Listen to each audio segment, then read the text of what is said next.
Hello everyone, it's Shane Kanto, your Wasteland reviewer, and I'm here to review Reminiscence.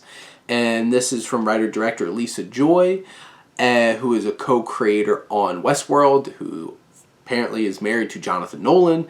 And this is starring Hugh Jackman as Nick Bannister, of private investigator of the mind, navigates the alluring world of the past when his life is changed by a new client, May. And basically, the setup of this film is Bannister is this person that uses a machine to look into people's memories.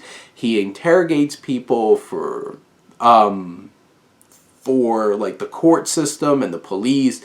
He rents this out to people so they could relive these memories. This is what he does. And we're set in this time where all these major cities are flooded out, and he walks around in these waterproof boots because, there's water everywhere. And it's really hard to walk around during the day, so nighttime, everything's very lively.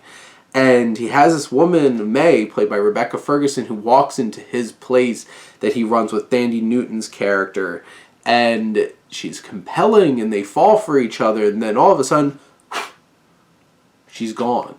And now he tries to find her because he's deeply in love with her. This film, I remember seeing the trailers, and I love Hugh Jackman, and this kind of idea, I love science fiction. This should have been something that I was super hyped about. I don't know what was about the trailers never got me hyped about this. And I'm just like, And this is very much like a neo-noir. You get the voiceover from Hugh Jackman the whole time, and he really owns that role. Even if a lot of the dialogue in this film is very clunky, expositional, and there's too much voiceover. Like, Hugh Jackman did a really great job with it. It just felt really unnecessary, and that's a hard thing to make work. I know what it was going for. It was going for that old detective story. It's like, Sham Spade and you have Humphrey Bogart, like, talking over kind of thing, or Robert Mitchum. And, like, you have that kind of noirish thing, but, like, the film, the dialogue, the script was very clunky.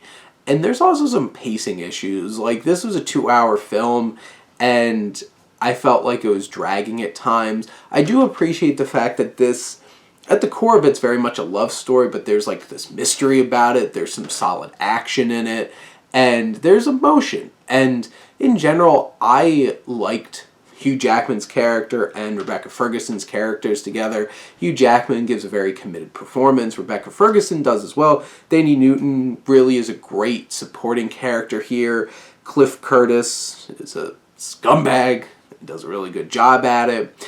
And you have all this action, this sci-fi intrigue and trappings that feel like they're kind of an amalgamation of things. Like, there's definitely a lot of influence of, like, the ideas of, like, Inception, except that's more of the mind. This is a lot more of memory. This is all about memories.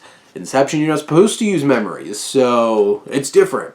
But, like, that idea of, like, getting lost in people's memories, and, like, the machine looks like something right out of my own Minority Report. And you have all these different kinds of influences. The world is an interesting setup, and Hugh Jackman gives a really strong performance here. It's just that this film didn't really pack that punch. It didn't have that it factor. It was really well shot. The score from Ramin Djawadi really works too. It's just something about it that really pack that energy that it needed to really drive this home as a great film. And I felt wanting after a while because it felt long, it felt drawn out. You find out what happened, and for some reason it just felt anticlimactic to me. And like, it's where it's like something extraordinary feels like it's going to be happening, and then maybe it's just the thing that you might have expected the whole time, and that might be a matter of expectations, but the film is playing with your expectations and kind of leaves you like, oh, okay, that's what happened. That makes 100% sense. Not as exciting as I thought it was going to be. But in the end, I feel like this has a lot of potential. It has a lot of great ideas. I'm interested to see what Lisa Joy does after this. It's just that this film wasn't anything more to me than just a fine sci-fi journey with a strong performance from Hugh Jackman in it that was really well done technically. So I think, like, I don't know if I'd rush out to the theater to see this, but if it's on HBO, it's on HBO Max until September 19th. So, like, if you want, check it out. It might be enough for you to have an interesting time watching it, but in the end, I felt like there was a lot left lacking and left me wanting more out of it.